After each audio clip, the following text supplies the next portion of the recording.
Pod XT, Helix Native. Let's get ready to rumble. Hi everybody, Andi Kravljaca here. In 2006, I bought myself this, a Line 6 Pod XT. It's actually a 2002 Pod XT, which I bought used. You can see that by the fact that it still has the old Line 6 logo. My, how has the time gone? Now the reason I bought this unit was because in 2006 I moved to a small apartment and had absolutely no opportunity to crank my 100-watt Marshall stack anymore. Now for a while I tried using a SansAmp GT2, which is an analog amp sim unit, which for its time sounded great, but by today's standards sounds like ass. So I got myself this red beam that everybody was talking about, a Line 6 Pod, and very quickly found out that I could get 90 to 95% of the way there as far as the sound of a cranked Marshall stack with absolutely none of the drawbacks with mic positioning and so on. I could just plug and play. So for the past 12 years, it has served me in very good stead. Now a couple of years ago, Line 6 launched the Helix, which is their brand new flagship amp sim product. And of course, I don't have a hardware Helix nearby, but there is a plugin called Helix Native, which has 100% preset compatibility and uses the same internal logic as the hardware unit. It also happens to have a 15-day free trial. So I figured, let's take my favorite Line 6 Pod XT preset, which it has taken me 10 years to perfect, and see if I can match that in Helix in just an hour or two of quick tweaking. To give you a baseline, I've recorded a quick run through of the Pod XT tone in question. Here you go.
I downloaded Helix Native, the VST plugin, and I'm utilizing the 15-day trial, and have taken just a quick run through of the same amp model, which in this case is a Soldano SLO-100 amp model, and I've just tried to match the settings that I had in the Pod XT.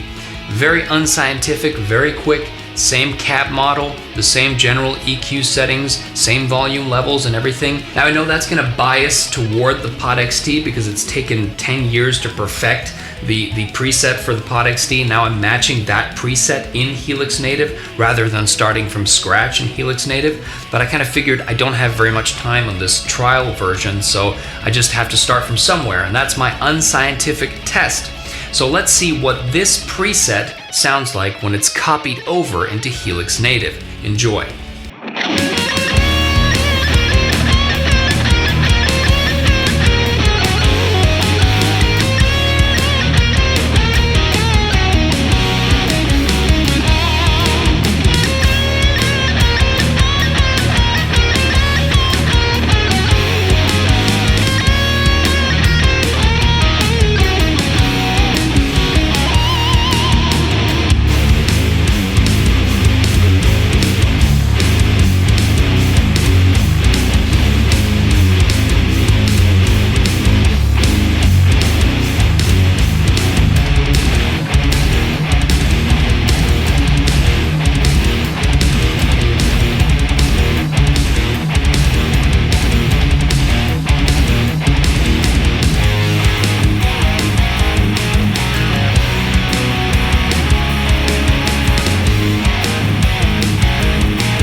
All right, what did you think? Personally, I think the Pod XT sounds pretty good for a 12-year-old unit, and just shows that once you get past a certain level with amp simulation, there's a law of diminishing returns. It's not night and day, but I think the Helix definitely sounds a little bit better and much more natural.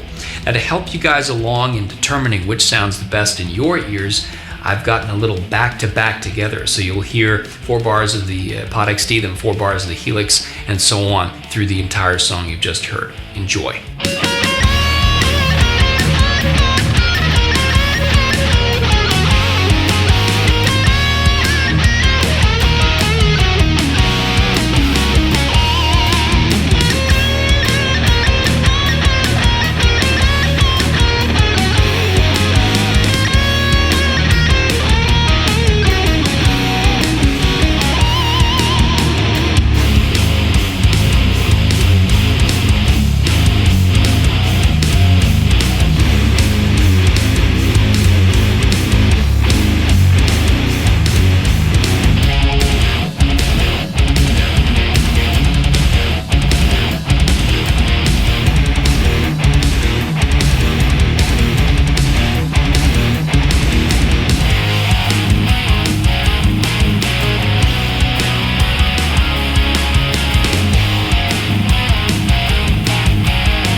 And finally, to illustrate the tone difference even further, here are a couple of isolated guitar tracks of just the Pod XT guitar naked and the Helix Native guitar also naked with no post-processing.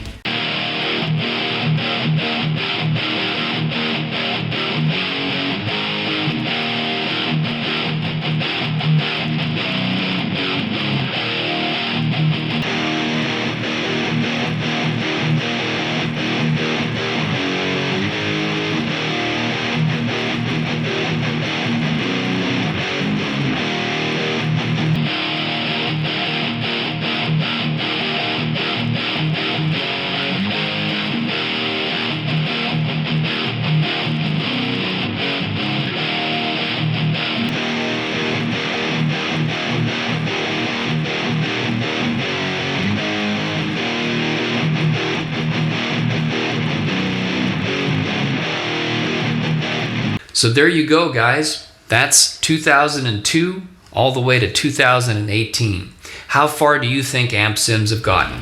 This is, of course, just one company's take on amp sims. There's many others out there. There's AxeFX, there's Overloud TH3, there's Amplitude, and so on. There's even the profiling that Kemper are doing, which is different from amp simulation, but kind of gives you the same results anyway.